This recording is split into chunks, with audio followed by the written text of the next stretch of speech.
All right, and we are back here on the GSMC Football Podcast. And for the third part of the show, we're going to get into the Steelers-Commanders game now.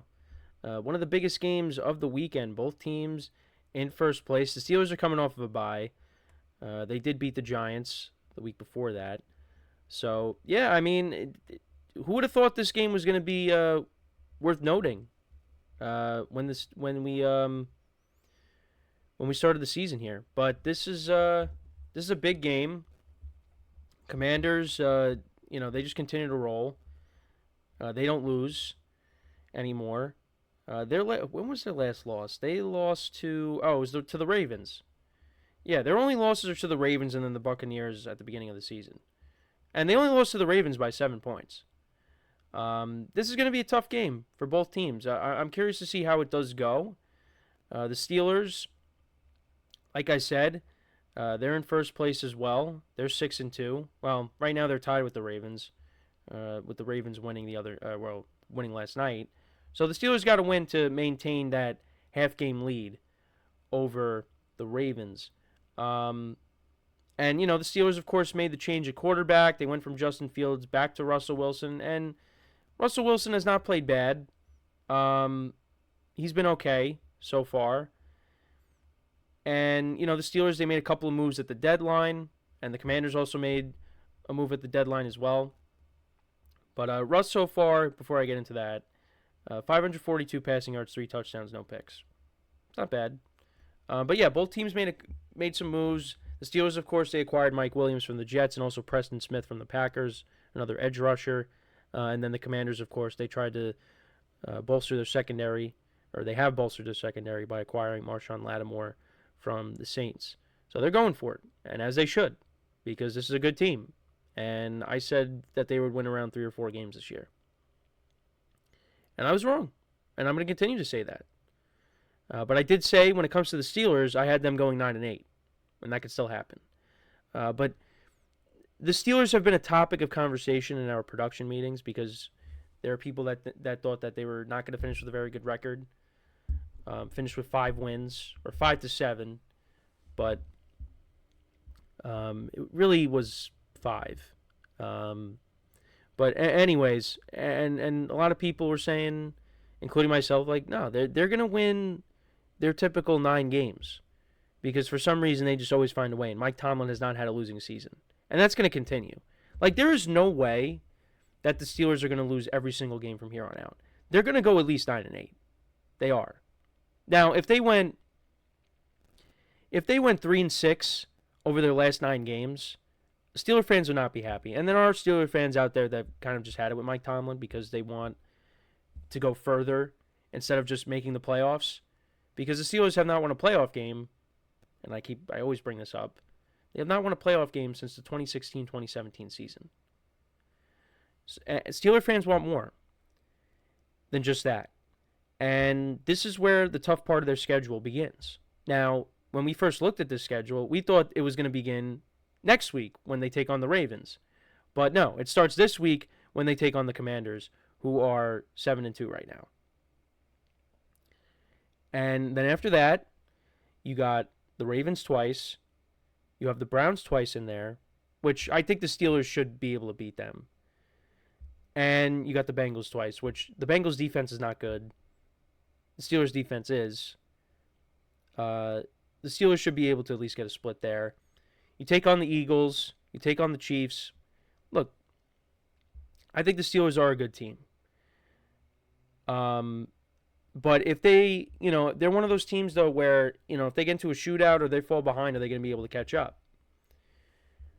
We saw that earlier this year against the Colts. They fell behind, and Joe Flacco took over. Now, they did, make a comeback. Justin Fields was able to get them back in the game. They did end up only losing by 3, but, they fell short.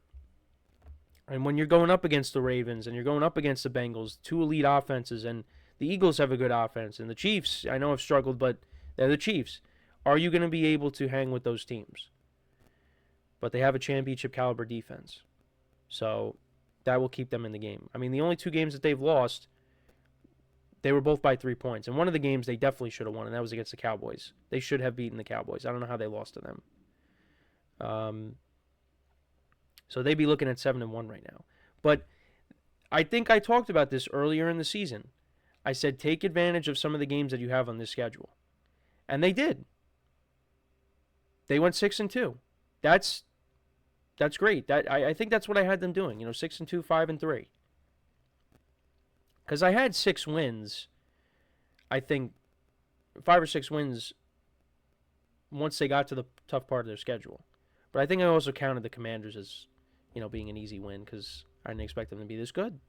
This is going to be a tough game. It's on the road. Commanders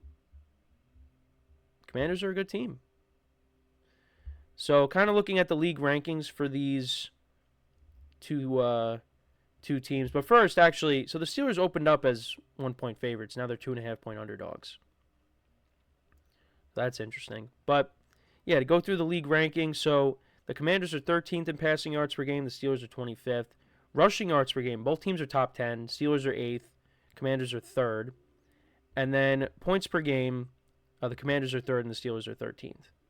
Then defensively, the Commanders are 5th against the pass, giving up 199 passing yards per game on average. And the Steelers are 22nd. And they're kind of going to have their hands full with Jaden Daniels airing it out to Terry McLaurin, who's had a great season for them. Happy that, as a Giant fan, I am happy that he has a quarterback now. Because, again, I brought this up, the quote that he had from last year when he was just saying, I've been running a lot of cardio. Now it seems like he has the quarterback. And then against the run, the Steelers actually are 4th against the run, and the Commanders are 29th. So, the Steelers are not like a great, well, no, they're top 10. The Steelers, I know Najee Harris had a good year. Jaylen Warren was a little bit banged up, but he seems like he's healthy. The Steelers could take advantage of that. So that's something to keep. That's something to keep an eye on. Is the Steelers' rushing offense against the Commanders' rushing defense? Because if the Steelers can control the game by running the football, they got a good shot to win this game. And then points allowed, the Steelers' defense is 2nd, and the Commanders' defense is 11th. So the Commanders' defense has improved this year. It definitely has. That was one of the reasons why I just thought they were not going to be a good team, is because of their defense. I thought their defense was going to give up a ton of points, and I never said that Jaden Daniels was going to be bad. I just thought like their offense is going to have to try to put up as many points as they can because their defense is just not going to be able to get stops, and their defense has. Their defense has played better than I thought it was going to. That was a big reason why I just said they're not going to finish with a good record. And I thought maybe they'd be at least another year away. But they're way ahead of schedule. As a Giant fan, a couple years ago, when they made the playoffs, they're not doing it like this team is. The Commanders is, well, I'm looking at the graphic. This is from 2020. But I just like to have, at least something up of the two teams. And obviously this was when they were still the Washington football team, and that's Logan Thomas, and he's not even on the team anymore. But still, it's Washington against the Steelers. That's the last time they played against each other, I believe. So, yeah,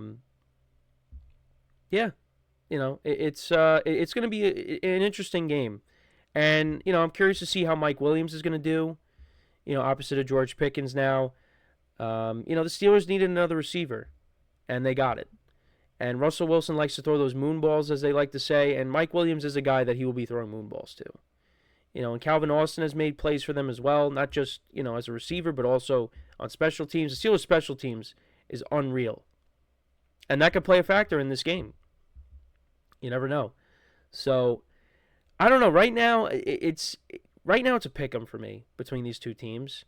Commanders' rushing offense or rushing defense struggles. Steelers like to run the football. I think they can find success there. This game is definitely going to be close. The Steelers are coming off of a bye. I think the Commanders are due for a loss, so I might lean towards taking the Steelers. But it's very close. It is very close. Brian Robinson Jr. did not play last week against the Giants. I think he should play this week, but I just want to double check on that. Again, another injury. I just injuries are annoying. I mean, that's really all I could say. But so Brian Robinson, he is right now. I would say I'm guessing he's questionable. Yeah, he's questionable. So he was a limited participant in practice. So if that continues, probably gonna play.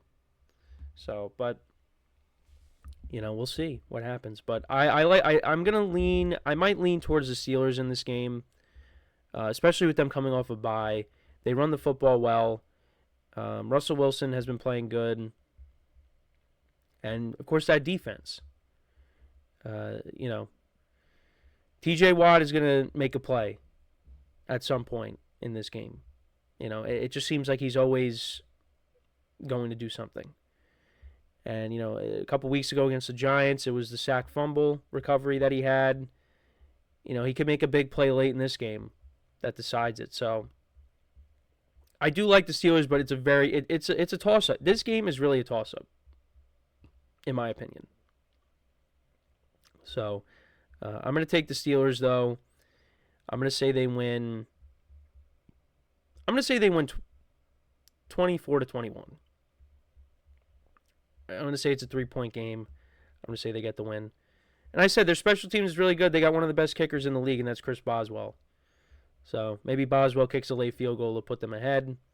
Like I said, the Commanders are due for a loss, but you could also say the Steelers are due for a loss too. But I feel like the Steelers coming off of a bye, that's another week for Russell Wilson to build a rapport with his receivers. Mike Williams is now in there. Get guys a little bit healthier. So I think the Steelers come out and they get this win here. And that would get them to 7-2. And they would be in a great spot. I mean, right now they already are in a great spot, record-wise, getting into that tough part of their schedule. But I mean, I think even if they lose here, they're getting to 9 wins. I think they're winning against the Browns at least once. They could probably do it twice, so that'd get you 8. You split with either the Ravens or the Bengals, that gets you to 9, and then maybe you get another win to 10. I mean, if you win this week, you're not going 0-8. You're not. But you do have to remember the Steelers did struggle a little bit in the later part of the season, and then they made the switch over to Mason Rudolph, and they won their final 3 games. But look, you look at it, the Ravens' pass defense is not great, and the Steelers, continue to own the Ravens. They swept them last year. I know the last week of the season the Ravens were resting their starters. And then, Joe Burrow and the Bengals, they have a very good offense, an elite offense, but their defense is not good. And, the Browns, look, it's a divisional game. It depends on how Jameis plays. Like, are we going to get the Jameis that we saw against the Ravens, or are we going to get the Jameis that we saw against the Chargers? Like, you don't know. Or you might get a little bit of both. So, the Steelers are going to finish with a winning record this year. I have full confidence in that right now, especially if they win on Sunday, because like I said, they're not going to finish the year 7-10. It's not happening. And heck, they could beat the Eagles, and with the Chiefs at home on Christmas, you never know. The Chiefs lost on Christmas last year, so we'll see what happens. But let me know what you guys think about this game. Who do you have winning? Let me know in the comments. So we are going to take our next break. Then when we come back, we'll take a look at the college football matchups for this weekend. We'll also take a look back at what happened last week. We'll look at the scores, some of the big scores, and then we'll get into the games for this weekend and also take a look at the early slate of games in the NFL. So with that being said, stick around, and we'll be right back here on the GSMC Football Podcast.